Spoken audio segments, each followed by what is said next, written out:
The infinity loop is the tools of communication that heals and glues society back together. Our podcast is about disruption. We disturb the system that says it's normal and okay to communicate in the old, tired, ineffective, and unintelligent ways. There's a cynical belief rooted in so many of us in which we've told ourselves we can't help how we think or behave because our brains are so wired to react from low-level consciousness that's habitual and automatic.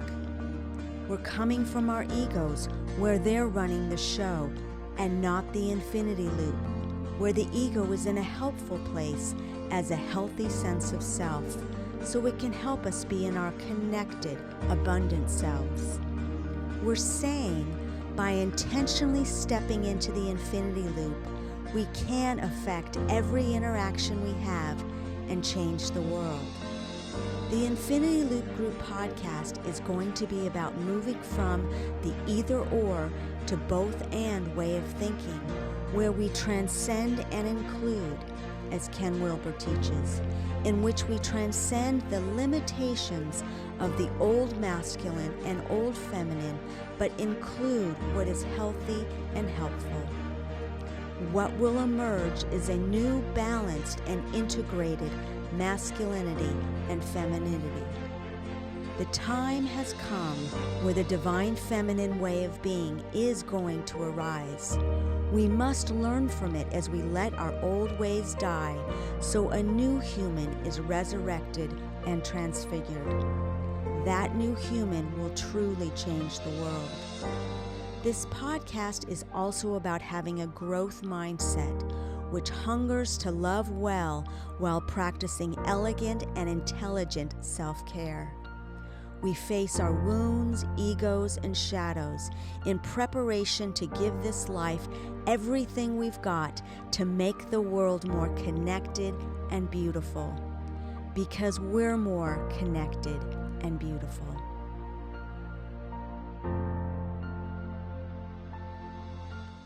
Welcome to the Infinity Loop Group podcast. I'm Riley Burns. I'm Krista Vorse. And we're going to dive right into the book where we left off last time with integrity and honoring our aversion. I prefer to be true to myself, even at the hazard of incurring the ridicule of others, rather than being false and to incur my own abhorrence. Frederick Douglass. Integrity has been a tricky one for me my entire life.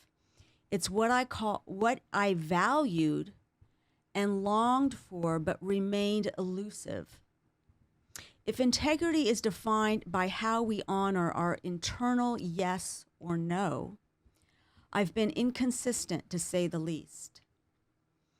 In my desire to avoid suffering what my integrity would cost me, I didn't manage my path well. I suffered far more than I would have had I honored my integrity. You know what that reminds me of? The cow and the buffalo. The buffalo and the cow. It's like I was being a cow, and so I was just like running from myself and what integrity would cost me, and so I had more of a mess, that I was more in the storm of it. Does that make sense? And so what you're referring to, for others that don't know, is cows and buffalo both have the ability to feel a storm coming through their hooves.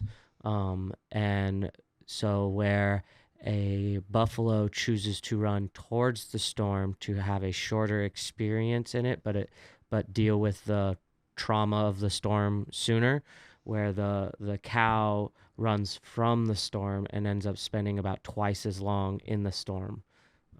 And so that's what... Don't you think that applies? Oh, very much so. It does very apply. much so. Yeah, it applies. I think that's exactly what it's referring to, is we can choose to face our problems, face on, and to me that's what... integrity does, right? Well, integrity does, and to me that is what... processing trauma looks like, It's not about running away or turning from it, but looking at dread in the eye and knowing this is going to suck for a little while, but it will pass because I'm choosing to look it in the eye instead of running from it or pretending it doesn't exist, and having the effect of the cause and effect of ignoring it continuing to happen in your life. Okay, this does bring up the podcast that we just listened to, the Modern Wisdom with Chris Williamson, that I love. Mm-hmm. We love so much, and because he talks so much about men and women. But he had this therapist on that you were talking about the last time, Adam Smith. But you know what that's bringing up for me? The amount he talks about, the amount of clients whose anxiety and depression is coming from not having one difficult conversation. So that's the exact same thing when you said processing trauma. It's like and then like they're on medication. He goes, once they have that conversation, they don't even need the medication. It's like everything in their whole neurology just starts lining up. Isn't that interesting? Well, it's all tied to integrity. So for me, how I've noticed that in my life, where I feel like it rings true for what you're talking about, in the sense of when you have a healthy relationship to where you feel safe to say anything, the ability to say anything makes the things that you are upset about greatly diminish, because you always feel heard and you always feel like you can speak up. And so many things are easier to wash off your back because you don't hold on to them, right? So it's the little things don't build up because you're always being able to express them. No one ever feels attacked because this is a constant way that we're talking to each other. It's not oh, this is out of the blue. No. We're always looking at ways that we can interact with each other better. So it never feels like you're being picked on or bullied, or because it's a safe space. Yeah. In the best way. In the best way of the word. Well, yeah. in the way that someone is truly heard, not just listened to and placated to. Yeah.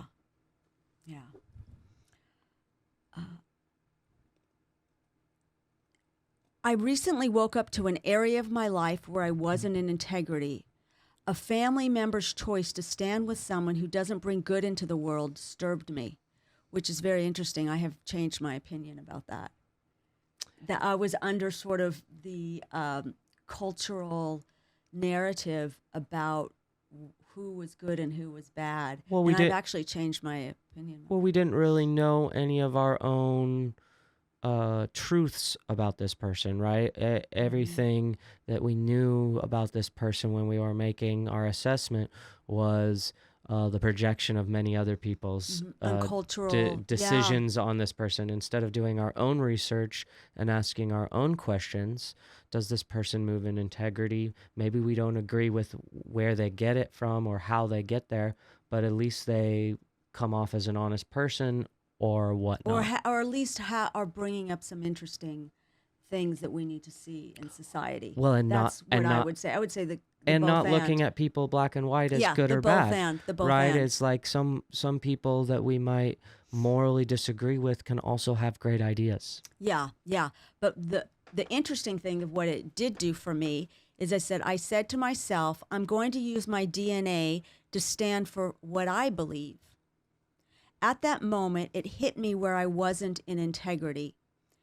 I was able to turn it around and look at where I stood by someone, my necessary nemesis, whom I had begun to call again a friend, who I knew deep down wasn't a good person.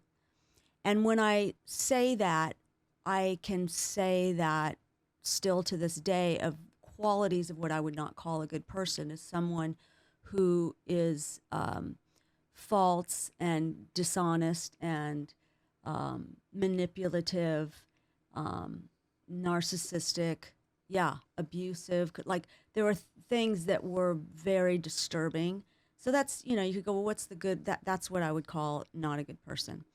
My integrity gave me a clarity and a healthy aversion to what isn't in line with my deepest values and life purpose. I had to stop pretending and embrace the cost of living in my integrity. But because this is also because I hadn't finished the process of my trauma bond with this person, and I wasn't able to get free. So that's why it felt so good to be friends with this person. I was beginning to wake up to how I was complicit in a con by protecting this person. It was my lifelong tricks of keeping people in my life I had no business being around. I had my own psychic agenda going on in the healing process by being around this man, but it was just plain wrong of me.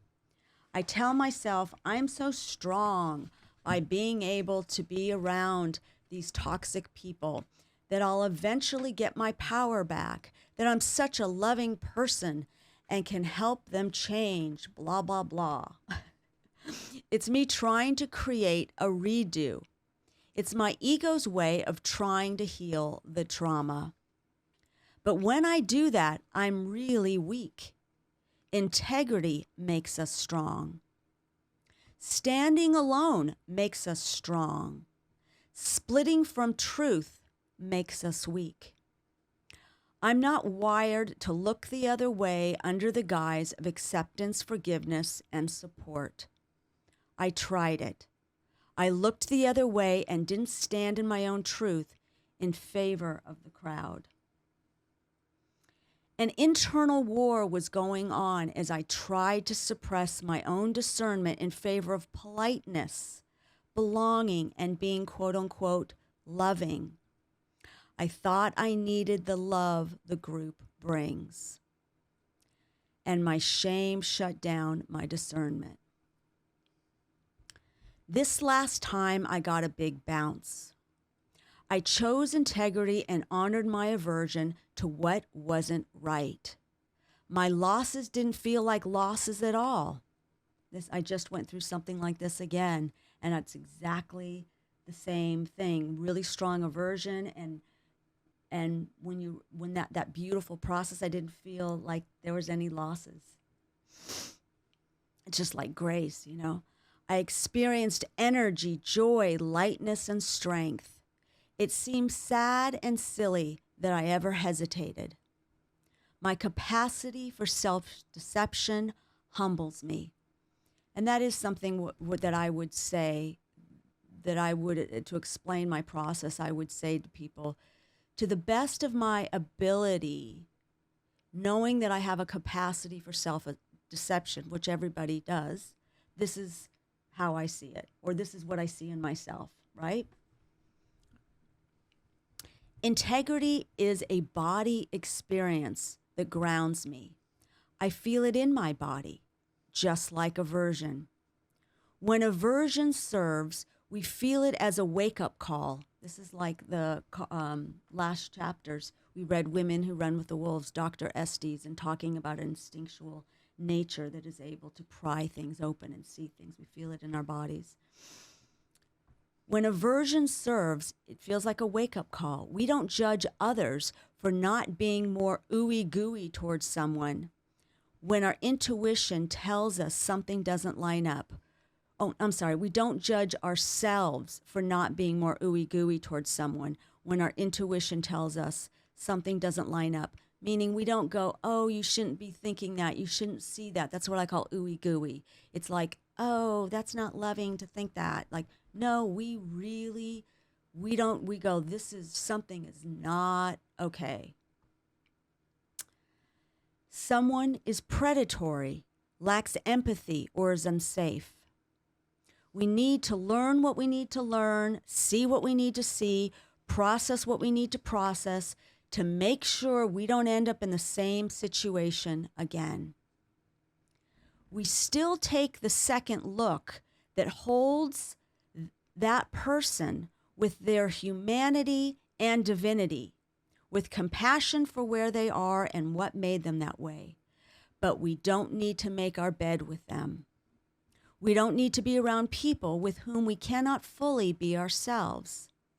Well, maybe that's not true. Maybe circumstances require us to keep our mouths shut and our heads down to get through the family dinner party. but maybe it's not safe to be that real around those who don't see or hear who we are and what we hold dear. But God, do I want to minimize those situations as much as possible? As I go through the change of life, it's more difficult to just make nice. It feels like if I don't live in my integrity, I'll end up with a disease. It's a strange bounce, this integrity thing. At first, I'm afraid to allow myself to feel my aversion and honor the soundness of it. But then when I jump off the group think cliff and honor my aversion, which would be very much the group that's going, oh, this person's so wonderful, blah, blah, blah. I'm able to fly. I see the big view and feel light and strong. Then I feel the gravity of what I didn't want to see before, the dark underbelly, which is the reason for the healthy aversion. It's like you feel really high and then it hits you like, oh my God, that's really what I was feeling. Under that is my anger that I censored. When I listen to what my anger says to me to be aligned with my integrity, I know what action honors truth and love. And it's usually, again, anger is just needed to go what needs to be honored, what needs to be protected, what action do I take, what boundary needs to be set. And it can still be done from a very calm place and using that, the goodness of that. And then we can let it go. Hopefully, unless we've got more, work to do around it.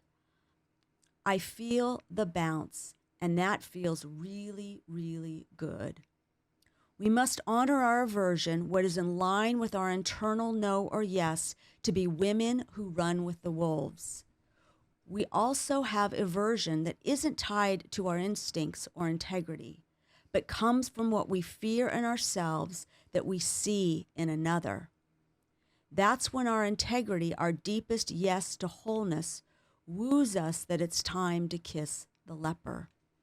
So we know what we're talking about there, right? That's the aversion that we're like, oh, I don't like him. And it's really our projection about what, right?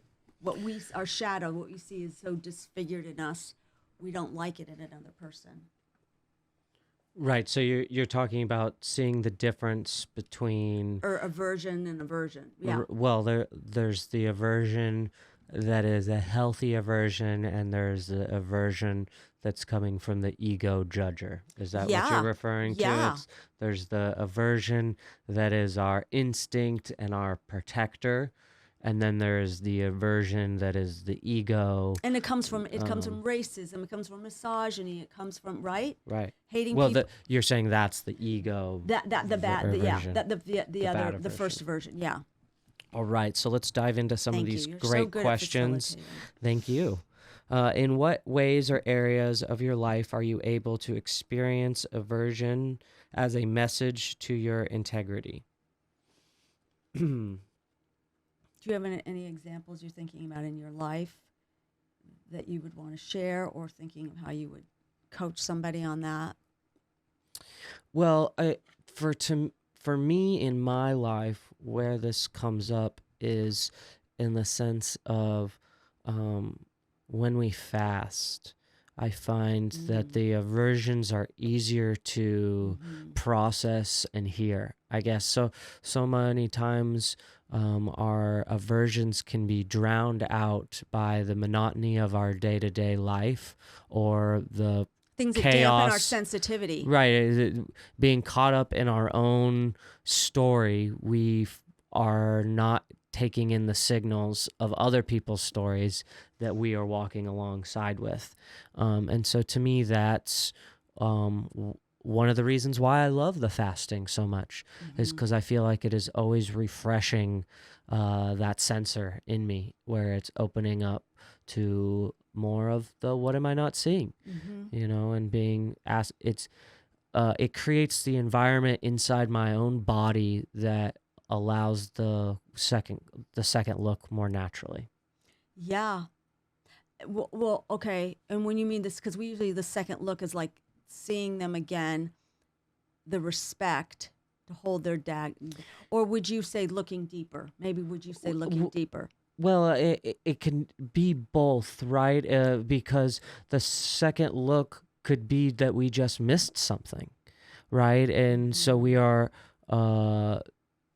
overriding our own first look and not taking the time and space to and I'm not saying coming from a place of judgment. Because we use the second look. We use the second look as saying like past the first look that sees what's wrong to the second look that can hold the contemplative gaze that holds all the love. So I kind of don't use that language for the second look. I would say looking deeper or looking again or what am I missing? Okay.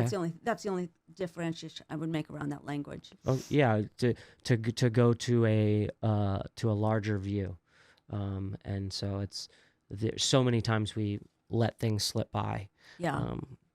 Yeah. So how will you allow yourself to be Paying more more honest attention. with yourself about your aversions and not judge one in an unhealthy way? So I think this is kind of along that same line of what is the difference between an aversion and a judgment, right? And so to me, that's where going deeper. A healthy judgment or like a really projection judgment, right? Well, and I guess being judgmental. The hardest part about walking that line is you can't really walk that line until you've figured it out in yourself. Yeah, right. You like cleaned yourself right out. until you're not really lying to yourself all the time, which is kind self-deception. When it's kind of, I don't think we realize how much we're lying to ourselves until we really start acknowledging that. And tell me more about the lying to yourself, because I think that's such a. Well, I think there are the subtle lies and the blatant lies, right? So there are the subtle lies to what you did isn't that bad, right? And there's like, you can justify almost any behavior through the lies we tell ourselves. And then there are blatant lies that we tell ourselves of like, I didn't do that, when you know damn well you did. Or you just forget that you just are capable of doing it, or you just did it to someone else. Or something. I would the wonder phrase, I would never do that, when damn well you've maybe done it, or you're doing it as you're talking out of your mouth. The very act, like I would never act the way you're acting. Right, as you're being a bitch. Yeah, as you're being a bitch. That's so well put.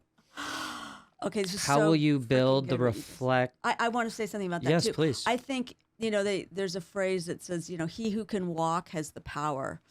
And walking, like you're selling from a full wagon. It's like, if I know I can walk from this situation, I have the power in the situation.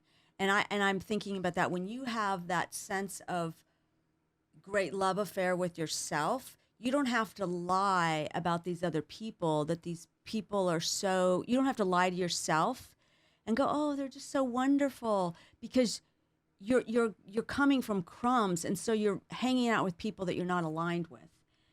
Right? So because the question is really, how would you to be more honest with yourself? It's like when you have a full wagon, you can be really honest with yourself, like, I kind of like them, I kind of don't. I like this, I don't like this. Well, and when you're in love with yourself, in a healthy way, you're projecting love onto others. So your aversions come so rarely that they need to be paid attention to more, because you're not coming from the judger, so you don't look for aversions. They just come up because you are so aware and so present in the moment. Because you have already moved. You're not judging them like, oh, they're weird. Oh, they're this. Like, you're in the loving gaze. You're in this love of humanity and just. Well, and being in the present moment, people will always give you hints and clues to their character. We just aren't always paying attention to pick them up. But as you become more present, the more natural that you will pick those hints up. And so I think that is very much how it can help. If we constantly check in with our integrity and where we may be off course, we are able to be more awake to our aversions without our need to stuff them or feel hatred towards others. Very much what I was just saying. What will help you do that well? How will you experience it at discernment and take action every time? Okay, I'm thinking. You want to say something? Well, it's just the practice of being present. The more present you are, the more natural that these things will come to you. But yes, Yeah, please. because if you're really checking in with your integrity, I'm just thinking about myself and a situation that I had kind of when I was writing this book, and it's like if I was really honest with my integrity and going, okay, whoa, this person's behavior is super unsafe. I am not, I have lost healthy boundaries. I need to speak up. I need to change this dynamic. I need to stop caring that I'm going to come off whatever my boundaries will cost, like not supportive or loving.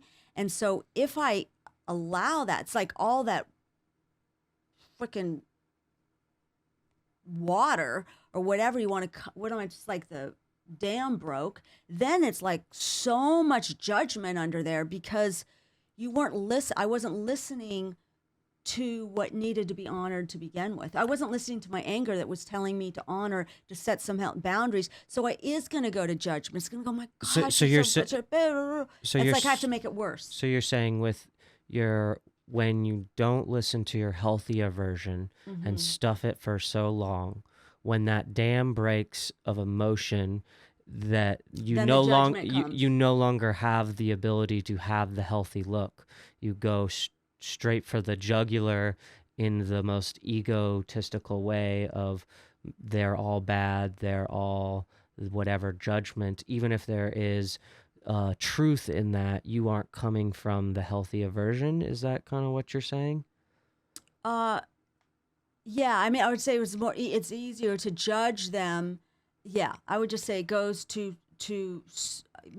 So when you don't hold that healthy aversion and stuff it's when you have the second look, you don't even have the space to have the healthy aversion. There's You're so only in the much judger to at work that through. point. There's so much almost anger and because you missed all the spots of where I'm just speaking for myself, where I contributed to the dynamic of the relationship because by what I permitted, I promoted. I participated in this dance because I was being false again. I was needing to be liked instead of just taking it. That is where I lose my voice. It is this false part of me. I'm talking again, 6 years ago when this happened, that I contributed to this and I had to work right. And so I allowed this person to do so much psychic abuse to me and things that were said because I kept allowing it. I was like, well, yeah. so it's to the extent of the first time when someone does something emotionally abusive, ideally is kind of where we're getting at, right? Verbally abusive, right. And you don't speak up for yourself, you're promoting that behavior.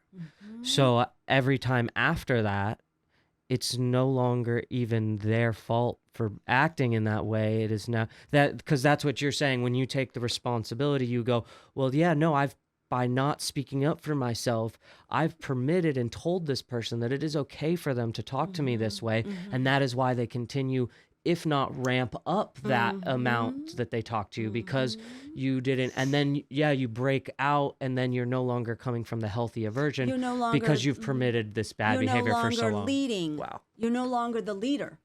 You are literally not leading them to be their best self. You are totally enabling very bad wiring and habits in their brain of just offloading abusively and to not you. Controlling your own life, but letting them control yours. Yeah, it's going into the victim. Right. Because I became the victim because I wasn't in my true self. I actually cared what this person, I cared more about appearing loving than being loving, than standing with what love is. Or being loved.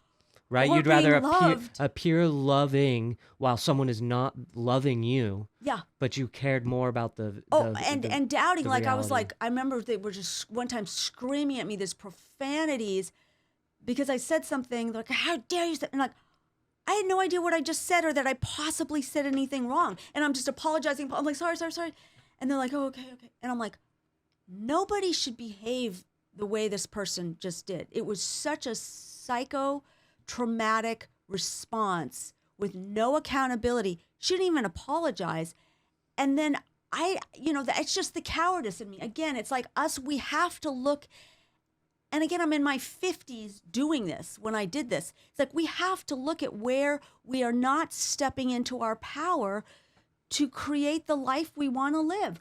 Where are we being the victim? Would you say that that's kind of the cost of being kind and not being loving, right? Yeah. When you're being kind, when you're worrying about being kind, or nice, you're being nice. Yeah, you're betraying yourself. I could have very easily spoke up in kindness. I could have said, excuse me, or hanging up, I need to get off the phone.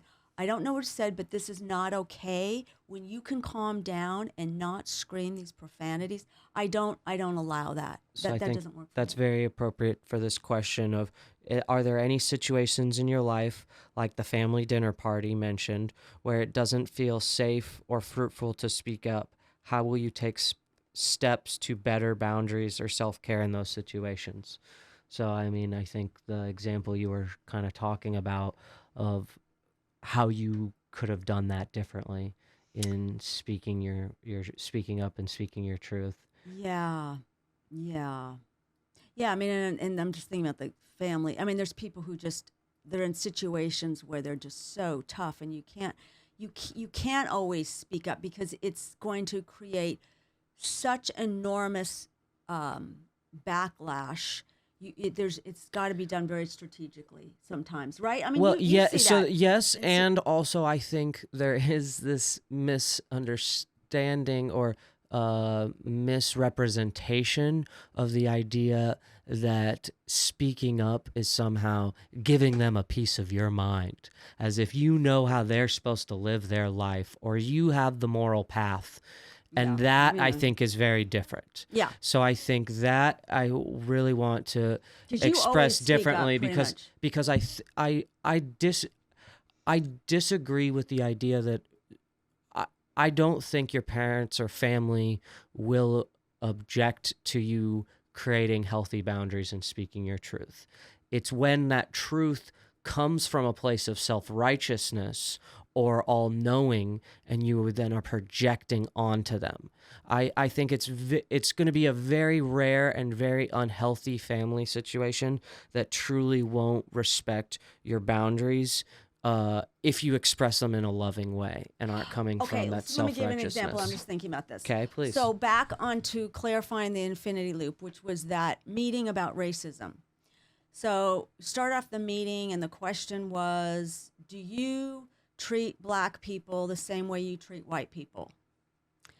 And I said, I think I do, but I feel like I'm supposed to say I don't. Right, which is very honest and open, saying that how your thought process is. That then created, when I was already in this very vulnerable place, that was like, we're taking this racist down. She is not participating. Okay. So I get, but so that is very different than the dynamic of your family, which are people that genuinely care and love you. And that's what I was talking about, of the importance of creating a boundary of self-care in a situation that you kind of have to be in. That situation you never really had to be a part of. You could have kicked them out of your house. That never had to be in. I'm referring to situations that maybe you don't enjoy those family dinners, but you're making the choice to still be a part of this family, so you're not choosing to walk away. Okay. And how do you have those healthy boundaries? Yeah. And I'm saying there's that fine line of these boundaries and these thoughts that we think that we know better than others, right? Like the amount of people that I hear talking shit on their family because they have different political views is heart-wrenching. Because they start talking about them as if they are less than, and these are their family. And so to me, that is these relationships that we want to heal and bond. And I don't think it's so much pride. It's so much Yeah, and well, but I don't believe that if you're ever coming from a loving place and expressing your boundaries, that your family's not going to respect that. Okay, by staying vague, I'm just thinking of a situation that you had where you were trying to express something to someone around some family, and and it just felt so painful for you because they immediately sort of went into this parental role, and you're just like, oh my gosh, I can't really fully be. Is that kind of a good example? Yeah, yes. I mean, Be who I am, it's or tough when people aren't when one person has healed their wounds and the other person is making it their identity. It is hard to connect and communicate healthy boundaries because when you are emotionally healthy and sober, those that aren't will try and bring you back. And when you mean emotionally emotionally sober, meaning Yeah. not sober from alcohol. Yeah, emotionally No, sober. emotionally sober meaning from being drunk on your own emotions that are running your life. Yeah. Right. It's not that I didn't have sadness from that memory. It's that sadness or anger that I felt from that memory isn't what characterizes who I am today. And that is the difference. It's when you are no longer held hostage by your past and using them as tools to focus on your future. There are others that are still caught in the past, and it is hard to express healthy boundaries and have a healthy relationship when they are in that space. But that's, to me, the importance of your boundaries even more. When you're around people that can't regulate themselves, it is now your responsibility to protect yourself, to not be a punching bag for this person and their own trauma. It doesn't do anything. You're not metabolizing their trauma when it's abusive. It's even as a coach, there's like you need, right? Well, you need a healthy if anything, way. they're not transcending their trauma. They're projecting onto you their story. By you just taking it is validating their story. So it's just empowering this negative thought wheel that they have going on. And not only you are promoting that negative behavior by just sitting there and taking it, because that is what we permit, is what we promote. So it's in all ways, you are helping them to grow by having the healthy boundaries, by not allowing them to treat you that way. Good. It's good. All right, as we move on to the next chapter, self-trust and self-distrust. I tell you something. I go back to this all the time. I try to, with clients, I'm like, okay, you need to read chapter 17 again. Because this is how the dance between the two is, Well, it's very needed in society. It's the balance of understanding when we should trust ourselves and when we shouldn't. So I love the statement, your biggest strength is also your biggest weakness, right? Because you are so good at one thing, it will also be where people are able to take the most advantage of you, because that will be where you become the most arrogant, where you become the most comfortable, most vulnerable. right? I to me, it thinks of the study of why most car accidents happen within a half a mile of someone's home. It's because that's when we are going through the motions. We aren't actually paying attention because we are most comfortable. You've done that drive the most of any drive you do, so you are paying attention the least. And so that is, I think, one of the best physical and emotional examples of how our strengths can also be our weaknesses. That's really interesting, not to get too off track, but like the research about the expertise and like how radiologists or something that do something over and where they will miss mistakes because of their expertise. And that would be the same thing I would say in the coaching therapy profession, is we start relying again on our strength and we don't come anew, right? Make strange to it to go, what am I not seeing? Where do I walk with that humility? Well, and I would say that's what's so different about the infinity loop, is it is ultimately always about relying on others, because no matter how good you are at all these things, you are always needing other people's perspective, because this is a life is a team sport. It's a team experience. And so I think that is ultimately part of it, is that our strength is ultimately each other. And we won't have that be our weakness if we are all in this together, or the more of us we have together, the stronger we are. And the second is that this is what I'm seeing, tell me what I'm not. So it's always asking for the second look. So we're not leaning on our strengths, we're leaning on our tools, which is very different. It's what they talk about, like in a sport, when you get really tired, you go back to the basics, you go back to the fundamentals. And the people that have the fundamentals down are able to push through when they are the most tired, when they are most challenged. And this can be applied to our emotional lives. And when we get into these hardships, it's about leaning back on these tools, not just being like, oh, I'm the best at the second look, or I'm the best at self-trust. It's no. These are the tools that we can lean on, so I don't have to be the best at any of these. We need to assume the shadow is always operating. It's the spiritual director's job to assume you're going to drop the ball. Never leave someone to their own devices. Our job is to show them their shadow. Carolyn Mace. Trappist monk and author Thomas Merton, who helped bring contemplation to the West in the 20th century, wrote often about healthy self-distrust. I've read nearly every one of his books. Even though I've read, highlighted, and meditated on the concept, I haven't always integrated healthy self-distrust into my life.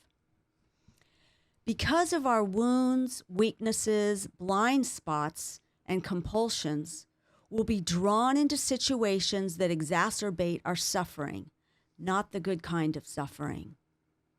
That's why I'm now committed to having my accountability partners close at hand. So real quick on that, good kind of suffering and bad kind of suffering.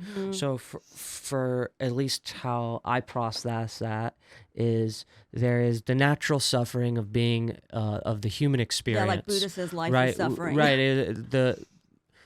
No matter what, the hardest thing that happened to you is the hardest thing that happened to you, and there's a level of suffering. Loss. Right. Yeah. But the unnecessary, not good suffering is the reoccurring suffering, the suffering that you cause upon yourself. One of my favorite phrases is hatred brings contentment, and contentment breeds hatred, and hatred breeds suffering. Contentment? Yeah, if you having contempt for someone, contempt for someone, Sorry. and then that evolves into hatred, and then when you hold that hatred, that evolves into suffering. You don't, their life doesn't suffer from your hatred of them. You suffer from your hatred of them. Like someone who's totally in bitterness and unforgiveness. Right. That would be kind of a suffering you're bringing on yourself. That's an unnecessary Or suffering. your patterns, because you're not using wisdom. You're not seeing. You're just so unconscious going through life. You're going to create a lot of suffering for yourself. Totally. Thank you for the clarifying. Well, thank you for doing that. 2 years ago, I fell headlong. Okay, so this is now in 16. Beginning of 16. I fell headlong into a relationship with my necessary nemesis. I was drawn in by my past pain and abuse. The wound was still there, and this situation made it quite apparent. I left a loving and soulful long-term relationship, that was with Leo, to be with someone I just met. I thought I was too old, had worked too hard on myself, too recovered, and too educated to have done such a crazy-ass thing. I knew almost immediately this person fit the profile of every one of my past abusers. There was a crack through it all that never got completely healed. This relationship was destiny with my wound. Because I developed the bad habit of keeping secrets in my abusive relationships, I didn't tell those closest to me the truth. This, Well, yeah, we didn't have the relationship that we have now yet, no, and and reality is you didn't have an accountability buddy at that time because we hadn't, yeah. created that thing, and I to me wasn't that's who the I was. importance. I wasn't who I am today because of that very thing. But I'm a different but to person. me, ultimately, that just shows the importance of Accountability accountability partners. buddies in our lives. Yeah. The situation felt like destiny and so familiar, I was lured in and trapped by my own psyche. That's where healthy self-distrust would have helped me care for myself, even when I felt powerless to resist.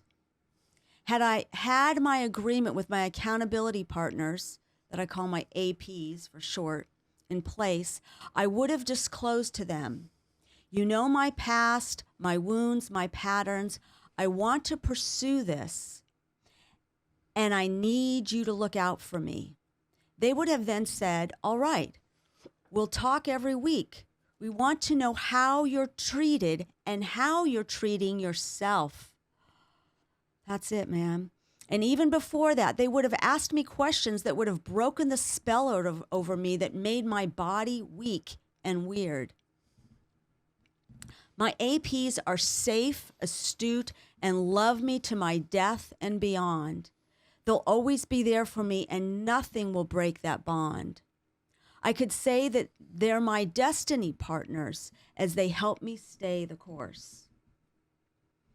Before I understood the value of having APs, when I experienced things that didn't align with my values, my sanity, or my health, I didn't trust my own truth to stop submitting myself to the crazy.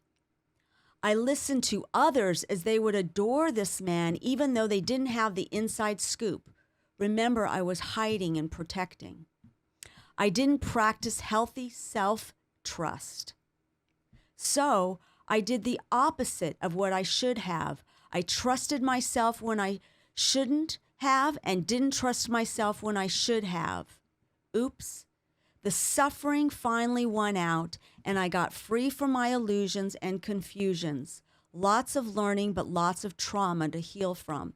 Okay, this is my lifelong pattern. This is where I had that incredible psychic ability to, like, I could see someone, and this information would come to me. I would be like, oh, he's a sexual abuser, or he's a pedophile, or he's like, I would see something in their face and I knew it. And it was like, but then I would split from that, and then I wouldn't trust that. And then I would, I had it completely backwards over and over and over again. Isn't that, it's very humbling. To me, it resonates the fact that, and I know I'm not the only human in the world done that. Well, it's when you have some of the tools, but not all the tools, and patterns of abuse, or where to apply them, that it doesn't mean anything, right? It's if you had all the answers in the universe but had no way to apply them, it serves you nothing. And to me, that's ultimately where that resonates with. I remember somebody said to me, she was my exact age, and she said, "Oh, I don't listen to." I wouldn't listen to anybody's opinion about anybody. I'm just going to have my own experience. And I thought, oh, wow, I don't believe that, because I want to know if somebody had a really alarming experience with somebody. I think that is something that we should share with people, to be looking out for each other. Yeah, I mean, to me, that's the complete opposite of how I believe reality works. Yeah. That is someone that believes their reality is the only reality. Yeah, that's like right? not looking at a review. I believe that this is a collective reality, even though I've had only one. one. Collective, like every sentence, the collective, the collective, the collective. That's it's very interesting. She didn't believe in the collective reality, right? No, right. Wow. Well, because also, to me, that's someone that doesn't respect anyone that she has around her, because to me, ultimately, the reason I ask other people's opinion on someone is because I respect their opinion on people. And so if she's unwilling to listen to anyone else's opinion on someone, to me, that's someone that doesn't respect anyone else, which is very lonely and sad. Yeah, and I'm just thinking of another person, this is all tied to my necessary nemesis, who was a coach who knew this person, and someone went to them and said, these are women who have had these experiences. And she completely dismissed everything about it and said, it's all the women's issues. There is no way this is true. There wasn't curiosity. There wasn't humility that she could have because she didn't see it. It wasn't true. And it had to have been the women's trauma. Well, and it's like such arrogance. Specifically that person, I think I question her as a coach, to be honest. Well, I think a lot of that has to do with when something so awful is happening right under your nose, it is a lot easier to deny than accept it, because to accept it would mean you have to now accept the role you have played by enabling others to be abused by them, because you were playing as a guardian of validation of this person. Mm-hmm. And to me, I think that's more of what they were. Yeah, that person actually... Necessary Games gave her a review on her business. Yeah, it's very interesting. Yeah. It costs a lot. It costs a lot to live in integrity and see what you need to see with your little networks. Especially when there's money involved. But you gain so much more. But even when there's money involved. Well, but you'll gain 10 times more. Maybe you lose 10 grand now to make 100 grand later. Yeah. I was hiding. I didn't practice healthy self-distrust, so I did the opposite of what I should have. Trusted myself when I shouldn't have, and didn't trust myself when I should have. Oops. The suffering finally won out, and I got free, meaning the suffering led me. You know how great love and great suffering cause us to change? This is where the suffering won out. It caused me to change. And I got free from the illusions and confusions. Lots of learning, but lots of trauma to heal from. It was a few of those who helped me recover from the trauma of the abusive situation that became my APs. You're one of them. The idea of having APs came to me during the healing time when I acknowledged to myself what I already knew, just how safe and loving these people are, and how I could have disclosed to them the intimate details of how much trouble I was in. That's a beautiful thing. I was in another situation. I was able to really stay accountable to you, how I was treating myself, how I was feeling, and you were just there with me with so much skill and how to navigate that, right? The both and of trying to figure it out. Well, I think the beautiful dance of being an accountability partner for someone is to understand that they are still on their own journey. Mm-hmm. It is not your job to live the life for someone else. Be parental, controlling. It's your job to be a loving, caring mirror for that person, to going, this is what I'm hearing, this is what I know, what am I not hearing, what are you not telling me? Yeah, that's so different than the energy. I'm thinking about someone that came at me who was my friend, but the friendship sort of ended about this. Not that she didn't see things about a situation I was in.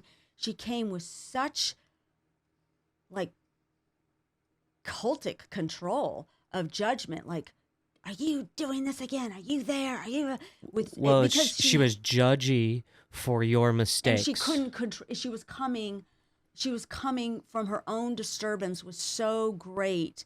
Yeah, that it became the parental energy. Because she's known she's made those mistakes before. Yeah, and it may have come with care, but it's not okay. Well, it's never helpful. It might have came from care, but it didn't come from love. It didn't come from love. It came from control.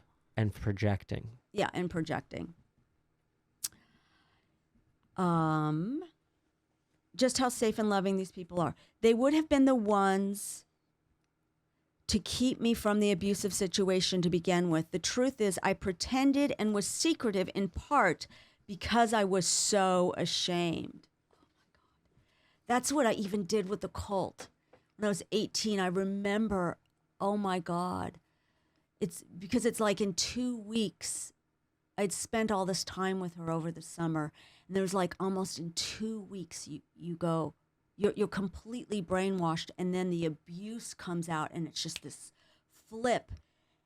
And I didn't have the humility, like the shame, to be able to go back. I couldn't make a U-turn because I had to keep going with my own pride, spiritual pride, that I was okay with the decision I made. I mean, even you can do that in a marriage, in a relationship, when people are coming at you going, I don't think you should do this. And then you've got to be the one that protests and go, I'm going to show that I was okay and that I did the right thing. Isn't it amazing?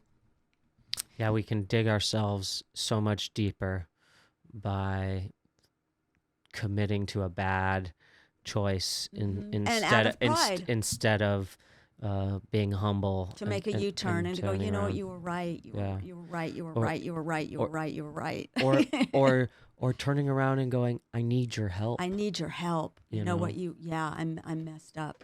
I shouldn't start drinking again. Thought I could handle it. I couldn't, something like that. It was also my pride of not wanting to face how I made a mistake. A key piece of my survival instincts were damaged from trauma that occurred before I was old enough to remember. I also didn't know how to break the bond that happens in the cortisol and oxytocin exchange in the body and brain when one is abused and exposed to serious pathology. PTSD does crazy things in our bodies and brains. It's complicated, but my shadow, shame, and wounds led me down a dark path and false self. I should not be left to my own devices, as Carolyn May said.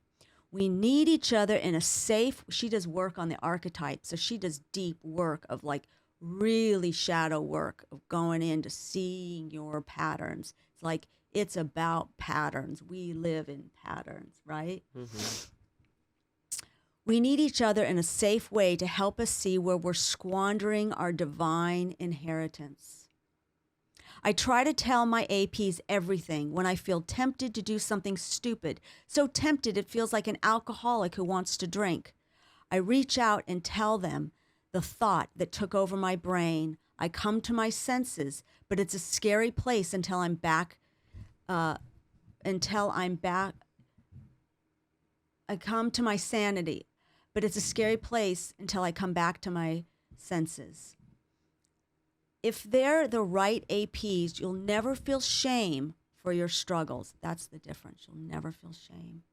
APs are people who shower unconditional love on you in all the right places. So they don't put on you their constricted awareness. They don't project their fear and go, oh my God. Do you know what I'm saying? It's just that like, oh my God. That energy of, and their projection and their disgust becomes so strong. It takes up all the space.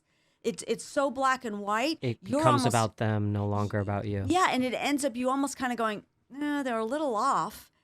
And like, oh my God, that's so ridiculous they said that. And then you're like, it takes you out of your own center, I'm beyond grateful I have my APs in my life. I think Carole King sang about APs back in 71, You Got a Friend. I love that song when it came out and I wasn't yet 6 years old. Now when I think of her lyrics, the ache in her voice, she's singing my song like never before. You got a friend. Very beautiful. Because of our shadow, we'll always miss something and be self-deceived. Where will you practice more healthy self-distrust and allow those who love you well and are wise to look out for you? So to me, I think it's just about the importance of finding accountability partners, accountability buddies, however you want to put it. And being vulnerable and intimate in your relationships. Yeah, and not surfacey. And bringing that up to them and going, you're not just my best friend, you're my accountability buddy or my relative, yeah, right, or aunt, some of those that are wherever it may be. Yeah. And I think it's important to have that conversation with them and express to them what that looks like to you. What does someone being accountable to you or you being accountable to them look like in your life. And I think that's just very important. I think it's one of the great steps to living a more emotionally sober life. Mm-hmm. Living in the light. Living in the infinity loop. Mm-hmm. What are some incidents you recall where you were certain you were being led, but found out later you were wrong and suffered as a result? Mm-hmm. So that even happened to me recently. And then I had to go back and go, oh, that's interesting. That was my pattern. I caught it. Yeah, I just even, you can see it, but you can catch it very quickly and go, oh, I did see that. I saw that. I saw that. I chose to keep going, but nope, that was there at the beginning. I thought I was being led. And it can be, again, people's ability to be charming, to be love bombing, to be false, to say things you want to hear, to be, all these kind of things that can create bonding and trust. And you can feel led because you're like, oh, this person's so aligned with me. I could be in business with them. And then you're like, oh my God, we're not aligned at all. Then it comes out, right? Well, I think, especially for you, it's very easy for fake people to project off of you. I feel like you bring out the best in people so easily that people can project that version of themselves for a short period of time, and you can sometimes see that illusion as who they are all the time. Okay, this is weird because I was like watering the front yard and I had this thought. I said, oh, I was attributing my gifts to that other person. Right, you were projecting onto them. They were like, oh, I still get your book. Or I was projecting that they had capacities that they did not have.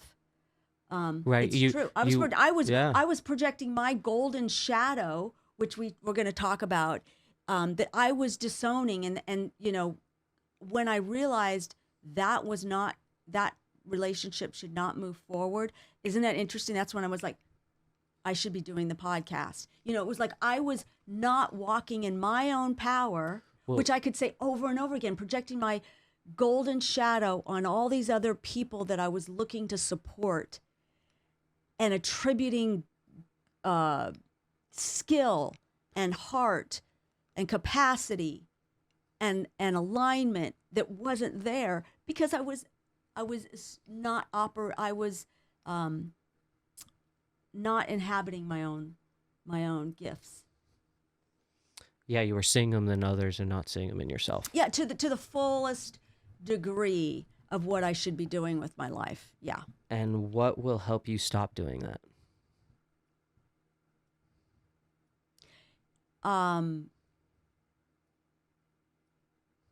Doing this work.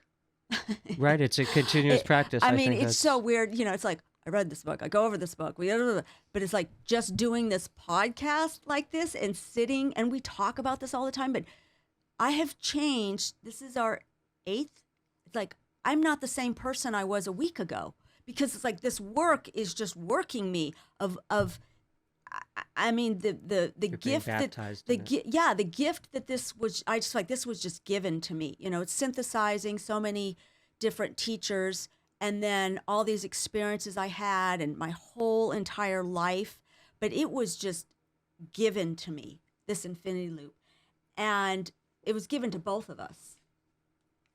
And but doing this work, I am and it is my spiritual practice. Like I'm at the point where I'm going, this is the book, this is the truth, is what I need to feed me, to teach me, to show me where I am in splitting from living in the truth and the light and in the infinity loop. Our mistakes don't name us. How does self-acceptance help strengthen you to humble yourself and get others help?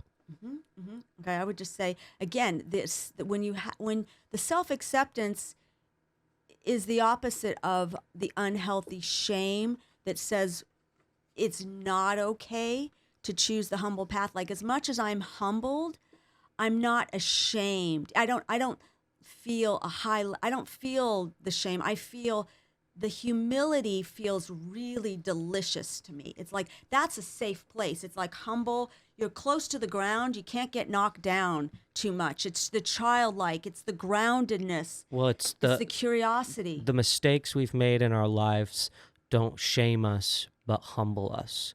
Because Yes. we are walking with the light now, but we hold all our mistakes close to our heart so that we aren't walking around judging others. That's the red pouch chapter we're going to get to, which is really good. But it's where it makes our life richer. That's the bounce. It causes us to love better. It causes us to see differently, and that makes our life big. How does self-love help you not split your truth when the crowd doesn't see what you do?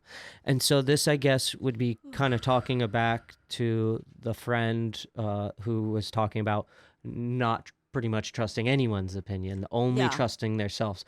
And That so was the one who raged at me. right. And so I would say that isn't what we're referring to. That is the opposite, It's the opposite. both and, right? It's the both and, the self-trust, the self-distrust. Okay, yeah. Right. So it's more just using the understanding that you need to trust others, but not more than you trust yourself. Yeah, it like for example, when you have gifts of discernment, when you have spiritual sight, when it is your strength. Like my strength is pattern detection. Like I can go, "Oh no." Like that's why I can say if there's anyone in the world that I would actually trust, it would be me. Because I actually see it. And I've always been right. And so you would go, "Oh, no, no, no, no. You don't split for the crowd that goes, oh, they're so wonderful. It's so good." And you're like, I already know that not only am I complicit giving you the impression that this person is this way, is I already know shit you don't know. And you have an agenda to not see. Well, Because, to me, where this resonates back to the accountability partner, because ultimately your accountability partners will help you leaning into trust yourself. yeah. Because they aren't here to make the decisions for you. They're helping to mirror your best self. It's not a cult. It's here to mirror your best self so that you can make your best choices. Yeah, exactly. Right. Like there's times when you've said something and you're like, you probably didn't agree that I keep in some relationship or do something. And I'm kind of like, yeah, I'm working something out here. Or, I make my own decision. We're all on our own journey. Yeah. With that being said, we've come to the end of the Infinity Loop Group podcast today.